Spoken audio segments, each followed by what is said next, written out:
नमस्कार साथियों, ट्रिक वाले इस डिजिटल मंच पर मैं आपका हिंदी मित्र नरेश गोयल आपका हार्दिक अभिनंदन व स्वागत करता हूं। जैसा कि दोस्तों आपको विदित है कि हमारा जो आज का जो पाठ्यक्रम है दोस्तों वो है वाक्य शुद्धि। टॉपिक का नाम क्या है? वाक्य शुद्धि।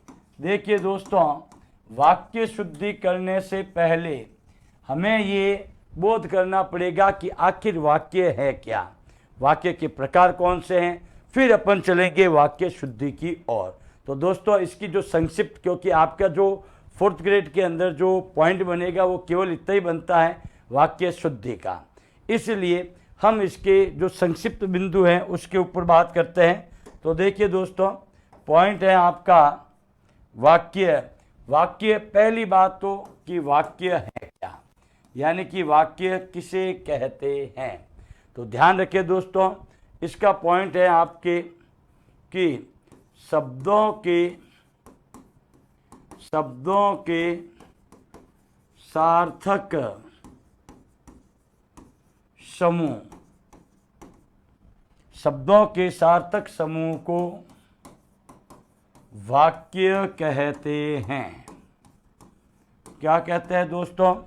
शब्दों के सार्थक समूह को वाक्य कहते हैं। यहाँ आप ध्यानपूर्वक देखें तो यहाँ मैंने दोस्तों पद ब्रैकेट में लिखा है। क्या लिखा है? पद ब्रैकेट में लिखा है, जिसका अर्थ होता है दोस्तों कि विभक्ति युक्त शब्द। जब हम विभक्ति युक्त शब्दों का प्रयोग करते हैं दोस्तों तो उसके लिए ही पॉइंट बनता है हमारा क्या? पद बनता है। तो दोस्तों जब अपन वाक्य शुद्धि करेंगे तो उसमें सबसे पहला पॉइंट ये आ जाता है कि वाक्य में पद क्रम की अशुद्धियाँ। तो पहले तो हम देखते हैं वाक्य है क्या। यहाँ अगर हम देखें तो देखिए दोस्तों, ये हमारे वाक्य के सबसे पहले आएंगे अंग। वाक्य के अंग दो हैं, ये ध्यान रखें। एक होता है उद्देश्य अंग।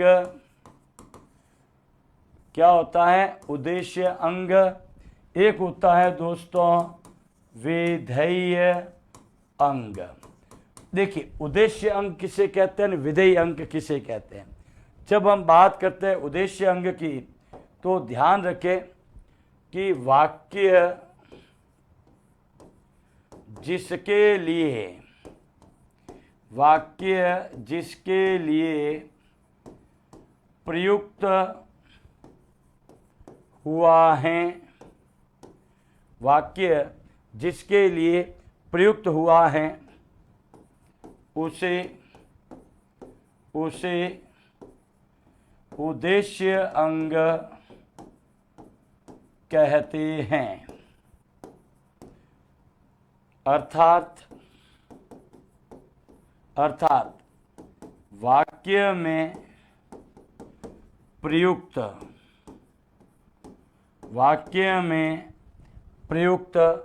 कर्ता ही उद्देश्य होता है। यानी कि वाक्य में जो हमारा कर्ता पद होता है वही क्या होता है? उद्देश्य होता है।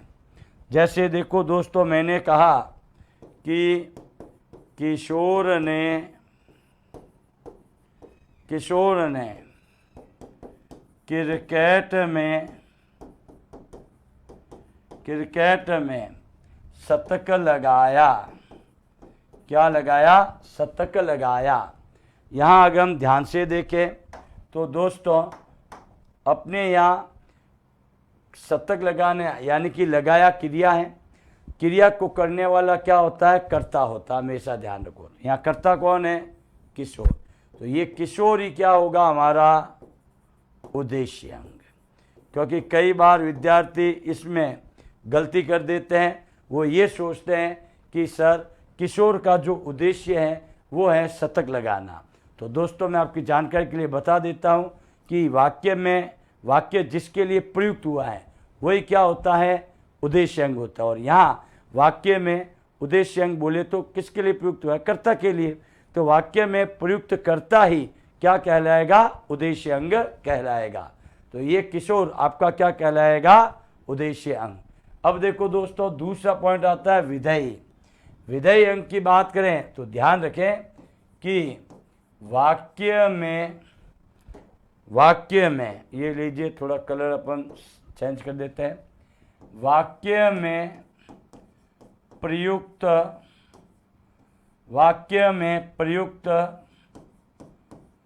कर्ता के लिए या वाक्य में प्रयुक्त उद्देश्य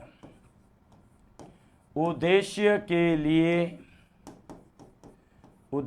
लिए जो अन्य पद प्रयुक्त होते हैं, कॉमा, उन्हें विधेय अंग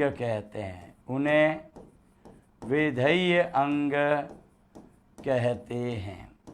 जैसे दोस्तों हमने यहाँ उदाहरण जो लिया है किशोर जी का, इसी उदाहरण को अगर मैं वापस लिखूँ यहाँ पर कि किशोर ने क्रिकेट में शतक लगाया। क्या लगाया? शतक लगाया। यहाँ अगर हम ध्यान से देखें दोस्तों, तो यहाँ अपन का जो पॉइंट है वो ध्यान रखें। वो पॉइंट है, देखिए, किशोर बोध कराता है उद्देश्य का। किसका बोध कराता है? उद्देश्य का।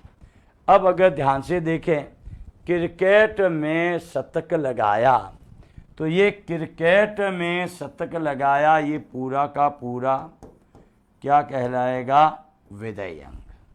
तो अब आप क्लियर हो चुके होंगे दोस्तों कि उद्देश्य किसे कहते हैं और विधेय किसे कहते हैं। क्योंकि अगर ये चीज़ आपको पता नहीं होगी तो आपके मन में यही रहेगा कि किशोर ने क्रिकेट में शतक लगाया, अर्थात किशोर का जो उद्देश्य है वो शतक लगाना है।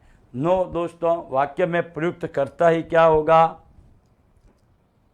होगा? उद्देश्य। और कर्ता के लिए यानी उद्देश्य के लिए जो अन्य पद प्रयुक्त हुए हैं वो आपके क्या कहलाएंगे? विधेय। अब आता है दोस्तों अगला पॉइंट, लीजिए, ये है आपके वाक्य के प्रकार। किसके प्रकार है? वाक्य के प्रकार। दोस्तों, वाक्य के प्रकार को हम यहाँ पहले एक बढ़िया सी सारणी बना रहा हूँ, उसको ध्यान से समझ लेना। ये आपके 3 भागों में बटा हुआ है। कितने भागों में बटा है? 3 भागों में। पहला पॉइंट आता है क्रिया के आधार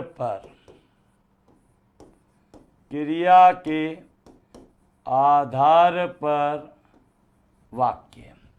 ये आपके क्रिया के आधार पर वाक्य पुनः आपको 3 भागों में बांटते हैं। पहला आपका आता है दोस्तों, वो है कर्तृवाचक वाक्य। दूसरा आता है कर्मवाचक वाक्य। और तीसरा आता है भाववाचक वाक्य। क्या आता है? भाववाचक वाक्य।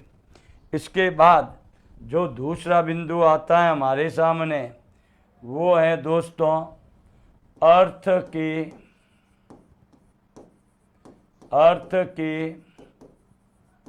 आधार पर वाक्य। किसके आधार पर? अर्थ के आधार पर वाक्य। दोस्तों ध्यान रखें, अर्थ के आधार पर वाक्य के टोटल पार्ट कितने हैं? 8 हैं। कितने हैं दोस्तों? 8 हैं। ये ध्यान रखें। सबसे पहला जो पार्ट आएगा हमारा, उसको हम कहते हैं दोस्तों विधानार्थक वाक्य। कौन सा वाक्य होगा? विधानार्थक वाक्य। ध्यान रखें दोस्तों, जब हम बात करते हैं विधानार्थक वाक्य की, तो विधानार्थक के अंतर्गत हमें कुछ चीज़ों का क्या रखना है ध्यान। पहला हमने क्या लिखा, विधानार्थक वाक्य।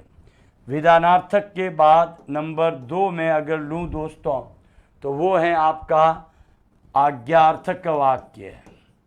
कौन सा, आज्ञार्थक वाक्य। आज्ञार्थक के बाद वो करेगा उसे निषेध, तो पॉइंट बनेगा निषेधार्थक वाक्य। निषेध के बाद वो हमें देगा क्या, निषेध के बाद हम उससे करेंगे प्रश्न, तो ये होगा प्रश्नार्थक वाक्य। कौन सा वाक्य होगा, प्रश्नार्थक वाक्य। प्रश्नार्थक के बाद अगर मैं बात करूं तो आता है नंबर 5, वो है संदेहार्थक वाक्य। संदेह के बाद हम करेंगे उसका संकेत, तो ये हो जाएगा संकेतार्थक वाक्य। और दोस्तों 7वां बिंदु आएगा इच्छार्थक वाक्य का। कौन सा है, इच्छार्थक वाक्य। और सबसे लास्ट 8वां पॉइंट वो आता है दोस्तों, ये है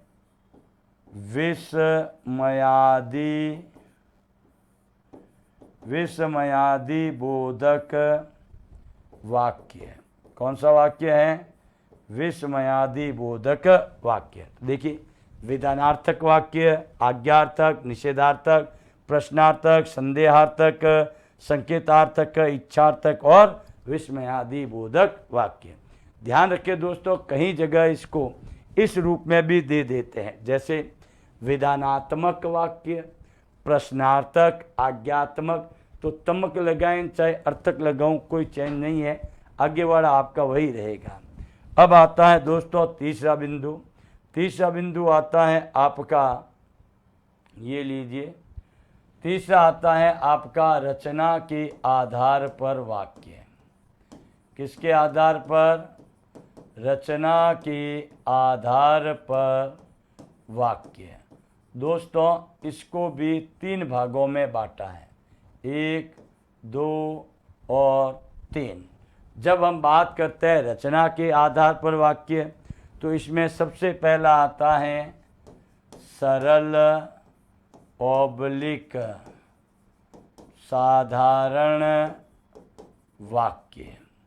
दूसरा आता है दोस्तों, वो है मिश्र ऑब्लिक मिश्रित वाक्य। ध्यान रखें दोस्तों, मिश्र ऑब्लिक मिश्रित वाक्यों में वापस से अगर अपन चलें तो इसमें एक पॉइंट बनता है आश्रित उपवाक्य का। किसका बनता है, आश्रित उपवाक्य का। यहाँ देखिए, यहाँ मैं ब्रैकेट में लिख देता हूँ आश्रित उपवाक्य का। इसके आश्रित उपवाक्य के 3 पॉइंट बनते हैं। सबसे पहला पॉइंट बनेगा वो होगा संज्ञा आश्रित उपवाक्य। दूसरा बनेगा विशेषण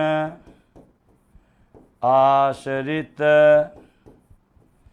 उपवाक्य। और तीसरा बनेगा दोस्तों, वो होगा क्रिया विशेषण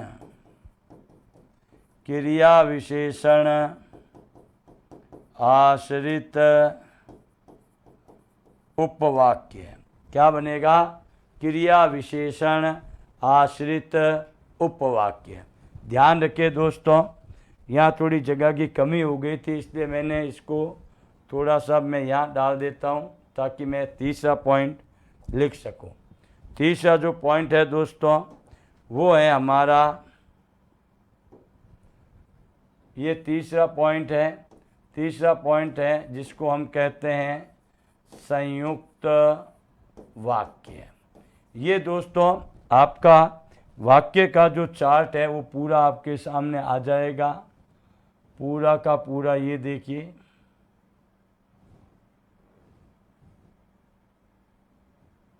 ये लीजिए, यहाँ आप ध्यान पूर्वक देख सकते हैं।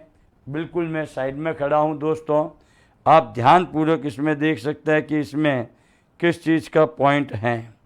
ठीक है, अब यहाँ पर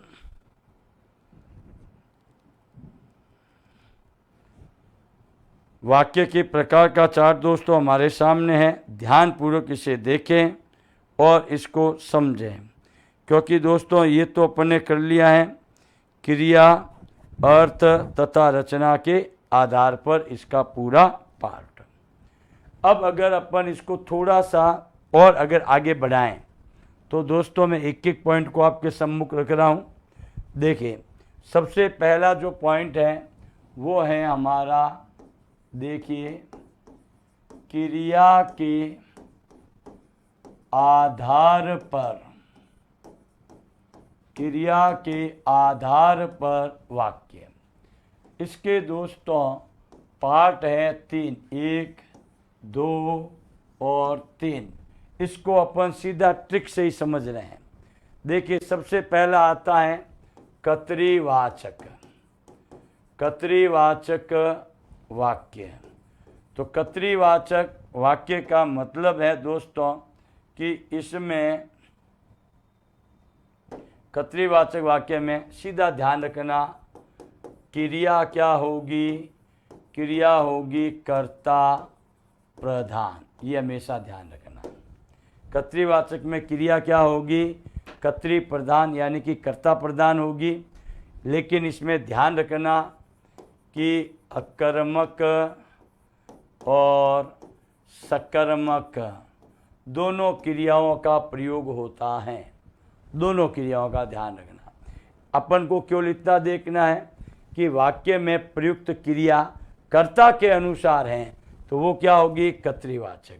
जैसे मैंने कहा कि कुत्ता भौंकता है, कुत्ता भौंकता है। यहाँ आप ध्यान पूर्वक देखें तो कुत्ता पुल्लिंग है, क्रिया, क्रिया भी क्या है, पुल्लिंग है। तो क्रिया किसके अनुसार चली, कर्ता के अनुसार। अगर मैं यहाँ कहूँ कि लक्षित, लक्षित क्रिकेट खेलता है, यहाँ आप देखिए कर्म भी है, खेलता है, क्रिया है, क्या खेलता है, क्रिकेट।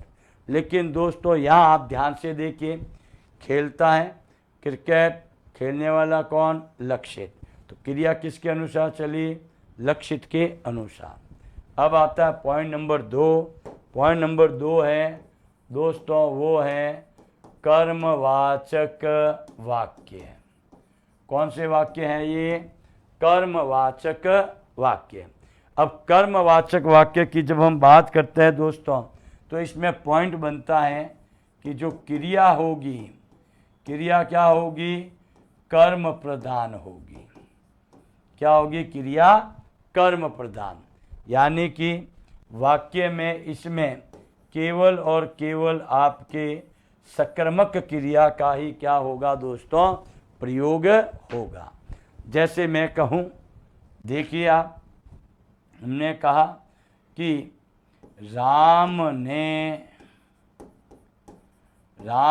ने पुस्तक पढ़ी। यहाँ आप देखो ध्यान से, पढ़ी क्रिया है और ये स्त्रीलिंग का बोध करा रही है। पुस्तक कर्म है जो स्त्रीलिंग का बोध करा रही है, और राम कर्ता है जो पुल्लिंग का बोध करा रहा है। किसका बोध करा रहा है, पुल्लिंग का। अब ऐसी स्थिति में आप ध्यान से देखिए, क्रिया किसके अनुसार चल रही है, क्रिया चल रही है पुस्तक के अनुसार। अगर यहाँ हम कर्ता पे चलते तो उसको वर्तमान काल में करें अपन, तो वर्तमान में ये सेंटेंस क्या बनेगा, राम पुस्तक पढ़ता है, तो ये कर्ता की ओर अग्रसित हो जाता है। तीसरा पॉइंट है दोस्तों हमारा, वो है ये देखिए भाववाच्य। भाववाच्य का मतलब, सॉरी, भाववाचक करो इसको। ये क्या है? भाववाचक वाक्य। भाववाचक वाक्य की जब हम दोस्तों बात करते हैं तो इसमें सीधा सा पॉइंट बनता है हमारा कि क्रिया, क्या कहा मैंने? क्रिया भाव प्रधान होगी। क्रिया क्या होगी? भाव प्रधान होगी। जैसे दोस्तों अगर यहाँ मैं बात करूँ तो इसमें केवल और केवल आक्रामक क्रिया का प्रयोग होगा। पहला बिंदु, क्रिया सदैव, क्रिया सदैव पुल्लिंग में होगी, एक वचन में होगी और अन्य पुरुष में होगी। किस में होगी? अन्य पुरुष में होगी। जाहिर सी बात है, क्योंकि दोस्तों इसमें कंडीशन और लिख लीजिए, जा धातु का प्रयोग, जा धातु का प्रयोग, और इसके अलावा अगर वाक्य नकारात्मक है तो से प्लस नहीं का प्रयोग। जैसे मैंने कहा कि राम से चला नहीं जाता, चला नहीं जाता। दोस्तों अगर मैं राम की जगह सीता भी लिखूंगा तो भी मेरी क्रिया पुल्लिंग एक वचन अन्य पुरुष में होगी। जैसे कि सीता, राम की जगह देखो यहाँ मैंने क्या लिखा? सीता से चला नहीं जाता। तो यहाँ आप देखिए से प्लस नहीं चला, यहाँ पे भी देखिए से प्लस नहीं प्लस चला। तो ये हमेशा ध्यान रखना, भाववाचक वाक्य हमेशा ही आक्रामक क्रिया का बोध कराएंगे। और दूसरी चीज़ ये होगी कि इसमें क्रिया हमेशा सदैव पुल्लिंग में होगी, एक वचन में होगी और अन्य पुरुष में होगी। तो ये था दोस्तों हमारा पहला पार्ट, जो था क्रिया के आधार पर वाक्य। अब चलते हैं दोस्तों क्रिया के बाद अगला पॉइंट है अर्थ के आधार पर वाक्य। ये लीजिए दोस्तों, ये पॉइंट है हमारा अर्थ के आधार पर वाक्य।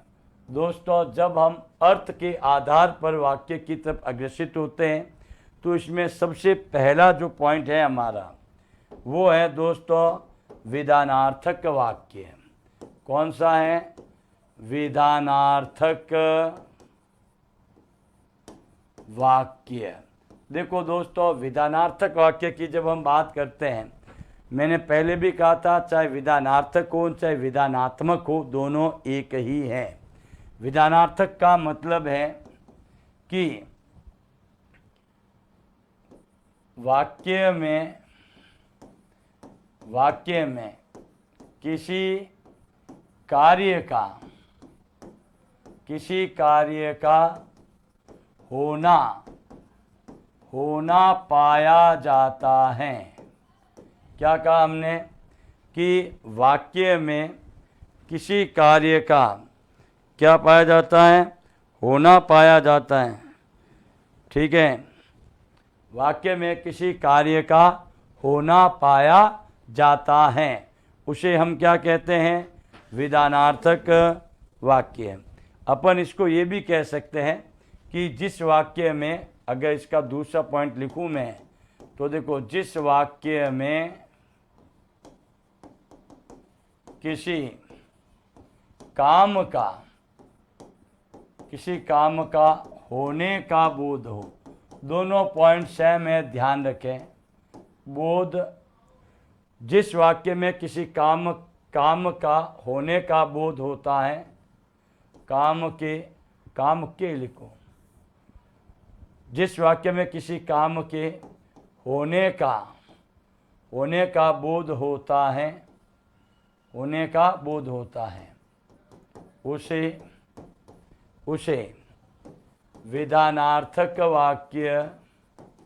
उसे विधानार्थक वाक्य कहते हैं।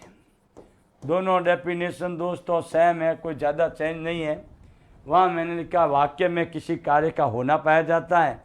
अगर इसको थोड़ा विस्तार से देखें तो जब जिस वाक्य में किसी काम के होने का बोध हो उसे विधानार्थक वाक्य कहते हैं। जैसे मैंने कहा कि दीक्षा पढ़ती है। अब देखो कार्य तो हो रहा है पढ़ने का, अब चाहे वो पुस्तक पढ़े, चाहे वो मैगजीन पढ़े, कुछ भी पढ़े, कुछ ना कुछ तो कार्य हो रहा है। अब विधानार्थक के बाद में दूसरा पॉइंट हम लेते हैं दोस्तों निषेधार्थक वाक्य। जैसा कि दोस्तों नाम से ही बोध हो रहा है कि इसमें क्या होगा, निषेध। निषेध बोले तो रोक, रोक बोले तो मनाही। यानी कि जिस वाक्य में किसी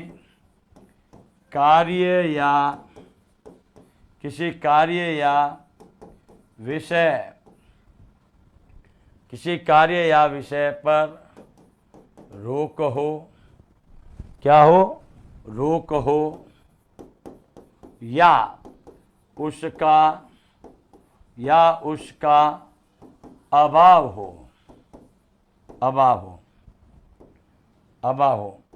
ऐसे वाक्यों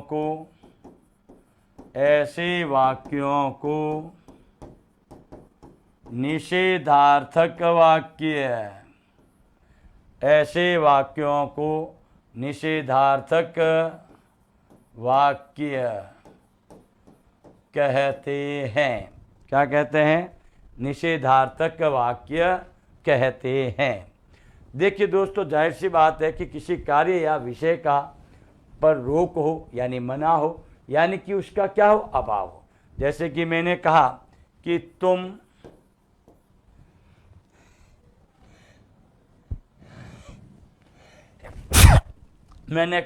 तुम वहां मत जाओ, तो ये निषेध हो गया, रोक लग गई। मैंने कहा कि लक्षित घर पर नहीं है, तो ये अभाव का बोध हुआ। किसका बोध हुआ, अभाव का। चलिए दोस्तों तीसरे पॉइंट पे मैं अग्रसित होता हूँ। ये लीजिए तीसरा पॉइंट, थर्ड पॉइंट है दोस्तों। देखिए अपन का विधानार्थक हो गया, निषेध हो गया। अब करते अपन आज्ञार्थक वाक्य। आज्ञार्थक वाक्य का मतलब है कि दोस्तों जिस वाक्य में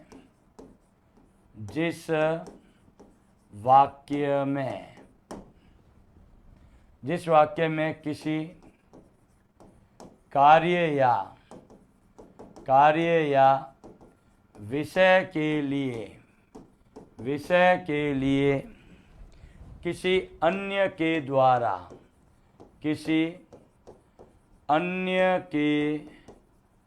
द्वारा आज्ञा या विनय का बोध हो, उसे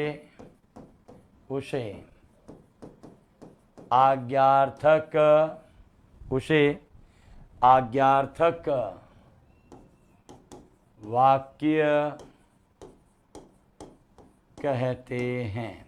उसे क्या कहेंगे, आज्ञार्थक वाक्य कहते हैं। क्योंकि दोस्तों जाहिर सी बात है कि जैसे मैंने कहा किशोर तू नाच, ये ऑर्डर है। क्या है, ये ऑर्डर है, किशोर तू नाच। अगर बात करूं मैं कृपया मेरा सामान दीजिए, तो यहाँ आपका क्या है, विनय का बोध। अब आता है दोस्तों नंबर 4 है प्रश्नार्थक वाक्य। कौन से वाक्य हैं, प्रश्नार्थक वाक्य। जब दोस्तों हम प्रश्नार्थक वाक्य की बात करें तो ध्यान रखें कि जिस वाक्य में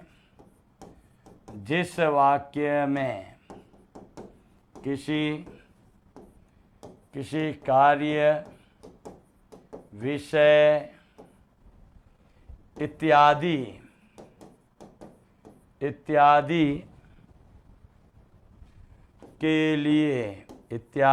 के लिए प्रश्न का बोध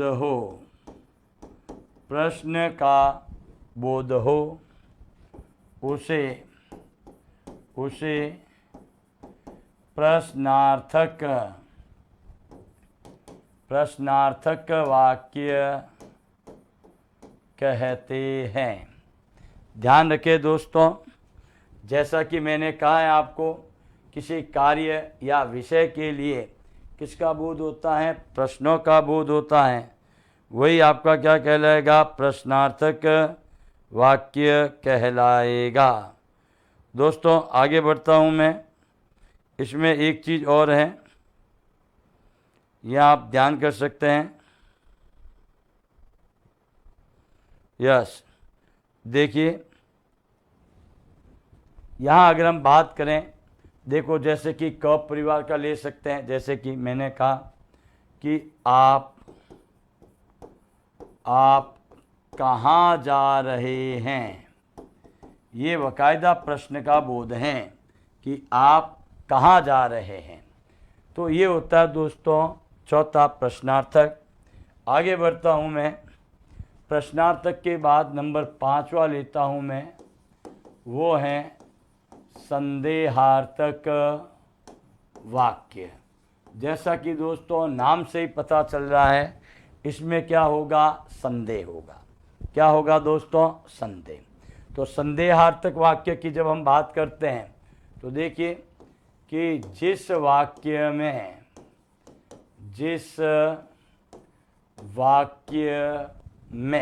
ध्यान रखना, जिस वाक्य में किसी कार्य या विषय पर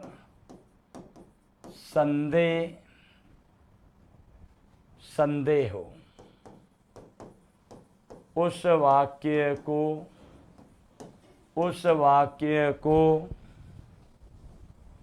संदेहार्थक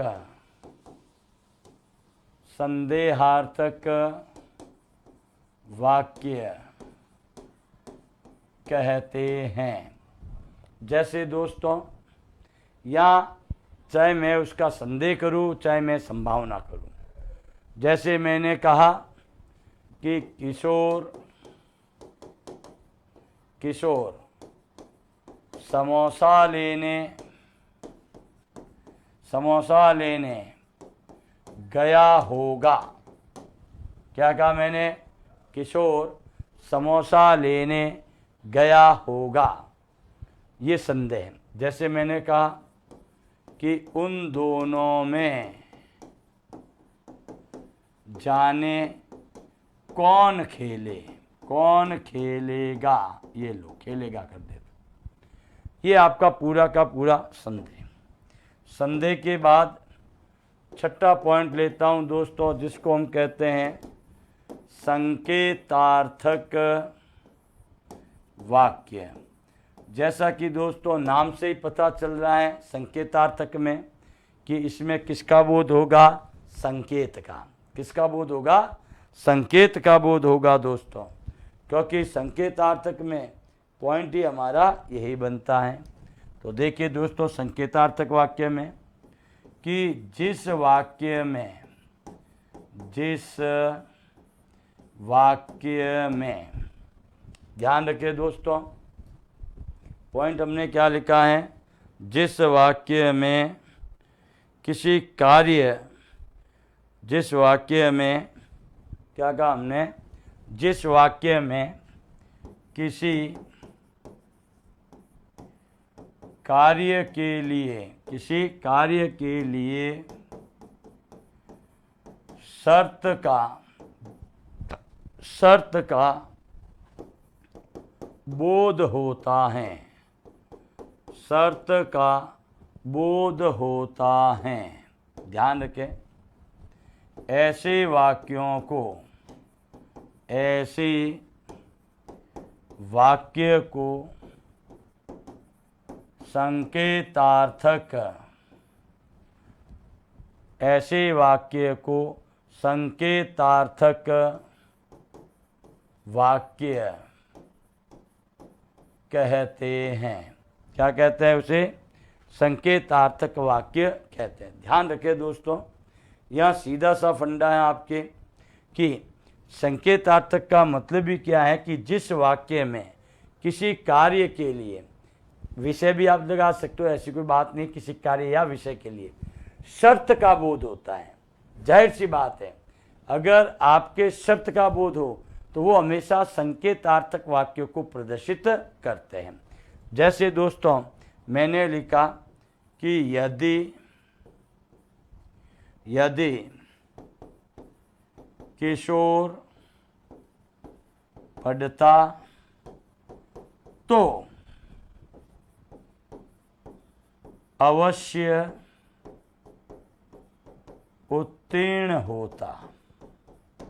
कंडीशन है, क्या कहा? यदि किशोर पढ़ता तो अवश्य उत्तीर्ण होता।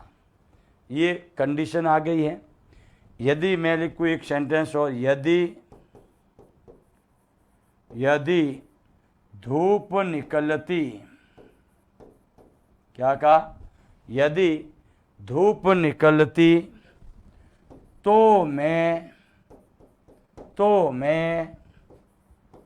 कपड़े सुखाता। तो यहाँ देख लीजिए दोस्तों, टर्म्स एंड कंडीशन सामने है, और जहाँ टर्म्स एंड कंडीशन की बात होगी वहीं आपका क्या होगा? संकेतार्थक वाक्य। अगला चलता हूँ दोस्तों, सातवां, ये लीजिए। सातवां जो बिंदु है दोस्तों वो है, ये सातवां, ये है दोस्तों इच्छार्थक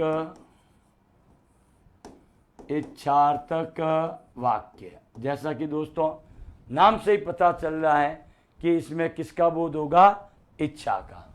इसको थोड़ा वापस लिख देते हैं, ये देखिए, इच्छार्थक वाक्य। देखिए दोस्तों, इच्छार्थक वाक्य में नाम से ही पता चल रहा है इसमें क्या होगा? इच्छा का बोध। किसका बोध होगा? इच्छा का। तो इसमें अपन कह सकते हैं कि जिस वाक्य में किसी कार्य या विषय की कामना, आशीर्वाद या इच्छा का, क्या कहा? जिस वाक्य में किसी कार्य या विषय की कामना, आशीर्वाद या इच्छा का बोध हो, या इच्छा का बोध हो, ऐसे वाक्यों को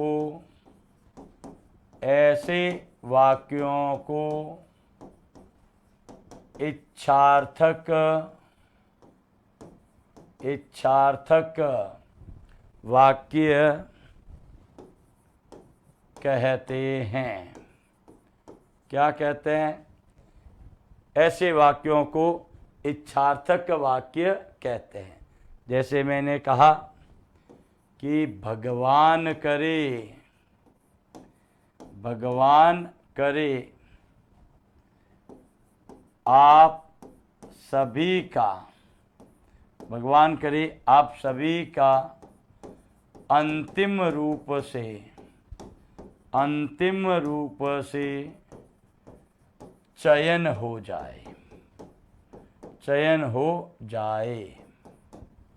ये ध्यान रखना। अब हमने कह दिया भाई, हमने कामना की है कि भगवान करे आप सभी का अंतिम रूप से क्या हो जाए, चयन हो जाए। एक आधा उदाहरण अपन और भी दे सकते हैं, जैसे कि मैंने कहा सदा खुशी रहो, सदा खुश रहो, ये भी हम कामना की बात कर रहे हैं। तो ऐसे वाक्य होंगे, वो हमारे किसका रूप बताएंगे, इच्छार्थक वाक्य का। अब आता है दोस्तों इसका अंतिम बिंदु, वो है 8वां। देखिए 8वां जो बिंदु है वो आपको कहता है लास्ट, ये देखिए 8वां, जिसको हम कहते हैं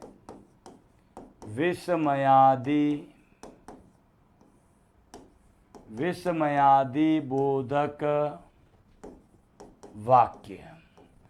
जब हम विस्मयादि बोधक वाक्य की बात करें दोस्तों, तो इसमें पॉइंट हमारा जो बनता है, क्या बनता है पॉइंट, वो ये बनेगा, देखो जैसे कि नाम से ही पता है कि इसमें किसका बोध होगा, विस्मय का।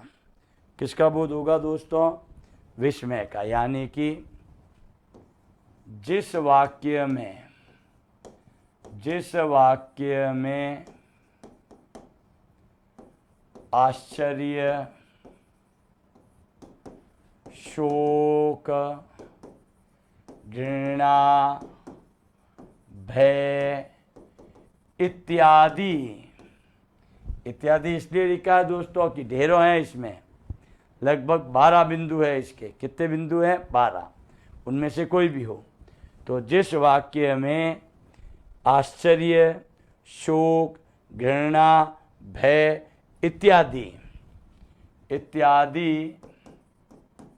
भावों का बोध होता है, उसे या ऐसे वाक्यों को